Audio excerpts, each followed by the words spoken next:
ପ୍ରକାଶ କରିଛନ୍ତି ଯେ ଦରକାର ପଡ଼ିଲେ ମୁଁ ରାଜ୍ୟସଭା ପାଇଁ ନାଇଁ ଏଜେଣ୍ଟ ବି କାଳେ ଆମ ଭିତରୁ କିଏ ଗଳିଆ କରିଦବା।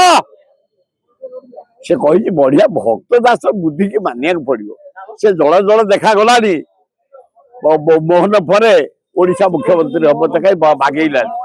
ଆରେ 14ଟା ଏମଏଲଏ କାମକୁ ନୁହଁ କି ଦାମକୁ ନୁହଁ ଗୋଟେ ବାଟ ଫିଟେଇ ନବୀନ ପଟ୍ଟନାୟକ ଭଳିଆ ଟାଣୁଆ ଲୋକ ଏକଦମ କଣା ନଥିବା ଲୋକ ସେ କଣା କରି କୋଆଲିସନ କରି କୁଣ୍ଢେଇ ମାନେ ଆଣି ପହଞ୍ଚେଇଲାଣି କମ କଥା। ହଁ ହଁ ସମସ୍ତେ ନାଇଁ ନାଇଁ କେତେ ଦଳ କିଏ ଗଲେଣି କୁଆଡେ ଗଲେଣି।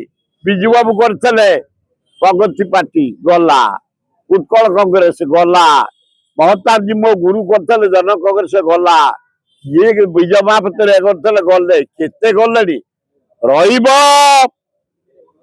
ଓଡିଶାରେ ନମ୍ବର 1 କଂଗ୍ରେସ ସରକାର କରିବ, ଅପୋଜିସନରେ ରହିବ ବିଜେପି ଏବଂ ଯଦି କୋଆଲିସନ ଗଭର୍ଣ୍ଣମେଣ୍ଟ ହବ ତାହେଲେ ନବୀନ ବାବୁ ଚିତ୍ରକୁ ଆସିବେ।